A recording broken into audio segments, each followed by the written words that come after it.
ngambil daerah apa namanya, daerah Cariu, Bantar Kuning. Bantar Kuning. Ada petani lewat naik motor. Ini memang daerah pertanian ya sobat ya. Padi menguning siap dipanen. Nah, kita nyari tempat yang enak di sini. Ada sebuah saung bagus, teduh dan sunyi, sekaligus kita refreshing di sini. Nah, Pak Rizky ini dia nggak main-main nih sobat, dia merestorasi sebuah CB ya yang lagi ngetren sekarang. Nggak seperti kebanyakan CB-CB lain yang dimodif dengan mesin yang diganti, bukan mesin CB lagi dan sebagainya. Nah, Pak Rizky punya filosofi apa dalam merestorasi CB ini? Filosofi sebenarnya nggak ada filosofi Pak sebenarnya. Cuman basically cuman ini aja, supaya motor ini punya identitas aslinya itu tidak hilang. Memang ada beberapa yang diganti sih buat motor ini, tapi yang diganti itu bukan yang menghilangkan identitas aslinya.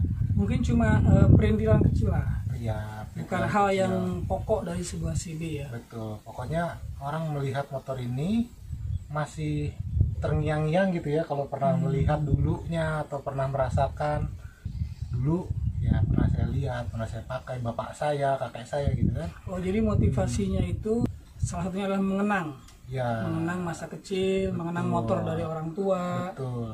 Supaya apa, nostalgianya masih dapat gitu. Kan sekarang banyak nih Pak motor-motor model apa ya, retro, motor laki gitu, yang model-modelnya kembali ke zaman dulu. Contoh Kawasaki W175, Oh, iya. Yamaha XSR 155, ya kan, banyak tuh. Itu kan harganya udah di atas 30 juta Iya, semua. itu motor retro pabrikan ya. Iya. Kalau kita tidak punya budget segitu, pengen punya motor kayak gitu, ada alternatifnya. Ya, Itu kita ngerakit sendiri. Nah, ngerakit sendiri. Ini kan mesin masih asli ya. Kenapa Pak Rizky nggak mau pakai mesin baru? Mesin motor yang lebih mudah, misalnya Tiger atau GL. Kalau saya memang dari awal pengen motor ini, ya kan namanya Honda CB ya. Ya pengennya mesinnya CB loh gitu. Maksudnya masa ya. mesinnya GL, masa mesinnya Ya, Tiger gitu jadi kan. intinya pengen merasakan mesin motor CB yang seperti dulu aslinya ya. Ya, Tahun mungkin 80-an ya. Ini motor di STNK BPKB-nya 1980, Pak. 80. Iya. Nah, kan Pak Rizky ini sebagai wartawan otomotif ya, pasti sering nyoba motor-motor baru zaman sekarang. Iya. Nah, dulu waktu CB ini muncul tahun 80 mungkin belum lahir. Belum lahir ya. Nah, Hasan udah jadi wartawan. saya masih kecil juga sih. Hasan nih guru saya nih, mentor saya dari dulu nih. Aduh, luar biasa. Gak, teman Malah aja. diwawancara. Gimana, Nah, Pak? dulu kan belum lahir tahun 80 ya. Nah, kan sekarang pengen ngerasain motor tahun 80 rasanya gimana kan. Makanya ngebangun motor CB ini diretroin semirip mungkin dengan aslinya dulu. Nah, sebagai wartawan kan Pak Rizky sering nyoba motor-motor baru. Bisa nggak ngebandingin tuh rasa motor CB yang tahun 80-an sama motor sekarang tuh bedanya apa sih sebetulnya? Di mananya rasanya apa? Gini, Pasti ada bedanya.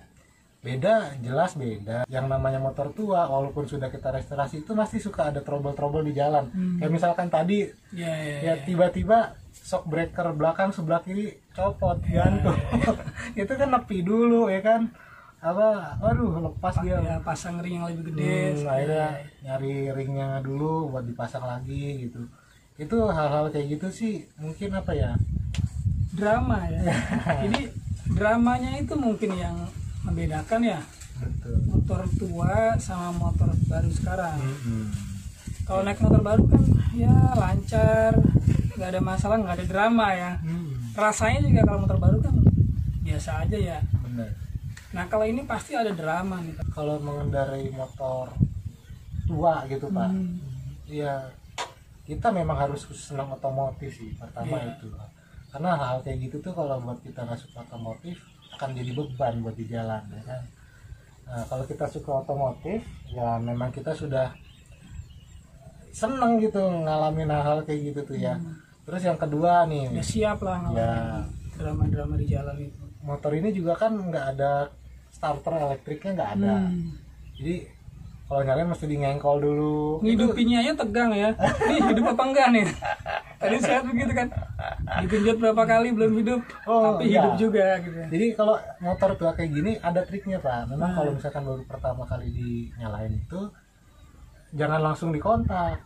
Kontaknya tetap di off, setelah dulu 2 kali lah, baru dikontak, cetek, baru di setelah yang tuh langsung nyala biasanya sih, kecuali kalau pagi cuknya dinaikin dulu.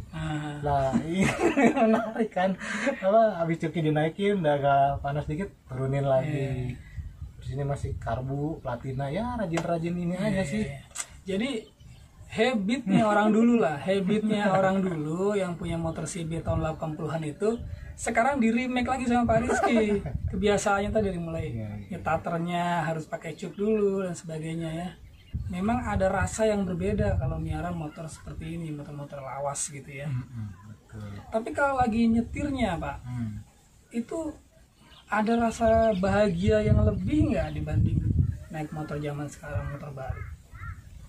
Iya pasti, maksudnya bahagia lebih bukan dalam arti Kan gini Pak, gini nih, kalau orang naik Harley itu kan dia ada rasa bahagia itu ketika merasakan getaran mesin, ya kan? Kalau saya dulu pernah main RS King, itu merasa bahagia kalau tarik, knalpotnya kenceng, tarikan juga kenceng banget gitu sampai kita, ya makanya dibilang jet darat ya, karena emang tarikannya luar biasa. Jadi ada hal spesial kayak gitu. Nah kalau di motor ini gimana ya? Ini benar-benar motor retro sih Pak, motor tua. Jadi feel berkendaranya itu kan kalau motor baru halus ya, mulai dari mesinnya halus, starternya halus, getarannya halus, suaranya halus, tarikannya juga gereng-gerengnya tuh halus, suspensinya juga ngayunnya enak. Kalau ini motor tua ya gimana ya, suspensinya ya begitu, teknologinya kan semua masih konvensional. Mesinnya ya ini kan mesin ditempel langsung dirangka dek gitu aja kan. Ini mesinnya cuma 100 cc, jadi jangan dibayangkan getarannya kayak moge gitu, enggak. Tapi ada getaran ya. Ada getaran, jadi kalau kita digas gereng gitu kerasa tuh. Kita masih bisa merasakan itu. Yang bikin kita bahagianya di situ. Jadi kita benar-benar bisa menikmati pure lah, benar-benar pure riding itu ya ini gitu. Motor yang benar-benar cuma mesin ditempel di rangka dikasih roda. Iya teknologi motor zaman itu ya, mungkin 70-an 80-an itu. Pasan lebih tahu lah, pura-pura aja. Enggak. Saya nggak main CB jadi saya nggak tahu. Saya baru mau memahami. Siapa tahu suka gitu. Oh suka apa pasti Pak. Saya bilang nih ini merasakan produk nostalgia otomotif. Jadi kita zaman sekarang 2020 nih, kita pengen ngerasain motor yang dibuat dengan teknologi tahun 80-an, 70-an tuh kayak gini rasanya nih. Gitu. Jadi orang-orang zaman dulu, orang tua kita, bapaknya Pak Rizky, bapak saya juga, dulu mereka kan pakai CB. Dibilangnya CB cepek kalau nggak salah ngomong gitu, CB cepek tuh. Itu ternyata seperti ini rasanya. Kan dulu orang suka tadi Pak Rizky cerita ya, temennya bilang lihat motor ini, wah dulu saya waktu sekolah masa kecil dianterin bapak saya pakai motor ini. Tapi kan dulu mereka belum bisa nyetir motor ini kan, karena masih kecil. Sekarang mereka nyetir sendiri motor yang dulu digunakan buat antar jemput sekolahnya dia. Dulu bapak saya juga waktu belum punya mobil, kemana-mana naik motornya CB juga. Pas dia lihat ini, wah ini motor bapak dulu katanya. Saya belum lahir Pak waktu itu. Waktu saya lahir kebetulan udah nggak pakai CB kan. Makanya gitu. Jadi ya gitulah, nih motor kan zaman dulu mungkin dipakai PNS, guru ya kan. Anak-anak muda playboy dulu kayaknya pakai CB kayaknya. Dan biasanya tuh bawanya juga yang santai. Terus kalem, di jalan juga tenang, nikmatin pemandangan, Pak, lihat gunung, samping kanan kiri sawah, ya kan, ada warung, mampir Bu, kopinya satu, gitu kan, beli kopi, itu Pak, maksudnya itu kenikmatannya, hidup yang benar. Sesungguhnya gitu loh.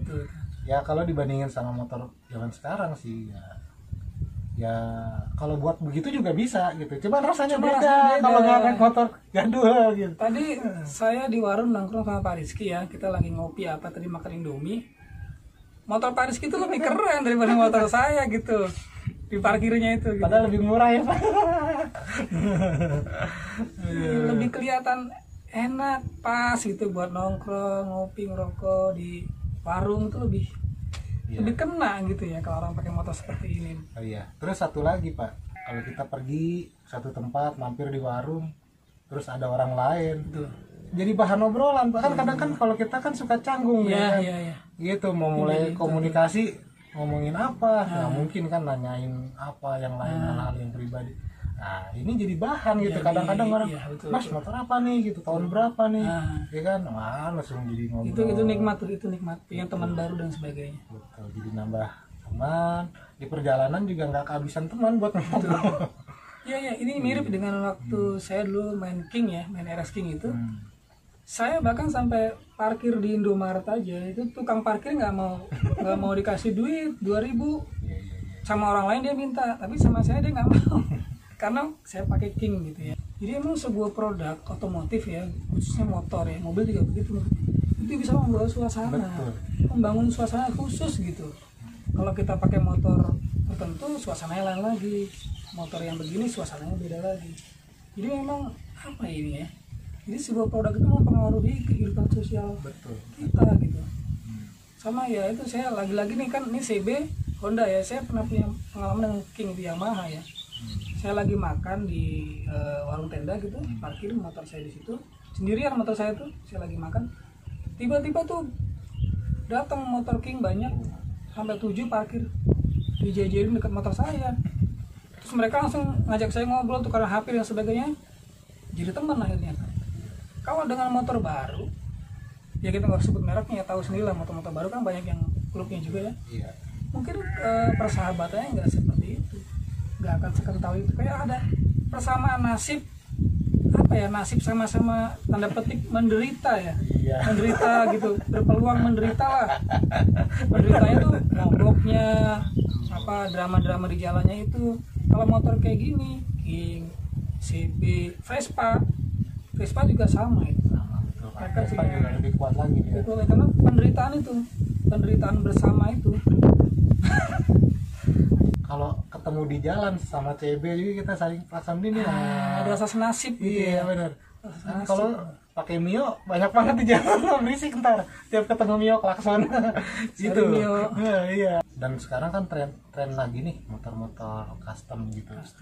Dan banyak juga Pak yang custom itu bahannya ngambil dari Honda CB gitu, karena motor ini rangkanya itu buat sebagian builder gitu ya, custom bikers, motor custom itu yang bikin motor-motor custom itu, dia bilang sih katanya rangkanya itu sangat enak, mau dibikin apa aja gitu. Iya. Karena dia tralisnya tuh apa ya, cuman segitiga gini doang, udah, dan pasti gitu. Kuat sekali. Nah iya, nah yang bikin mahal juga salah satunya rangka CB itu ya, dia ringan tapi kuat dan sederhana, cuman batang begini doang gitu. Beda sama yang coklat kan ini rangka besi zaman dulu emang kuat banget ya.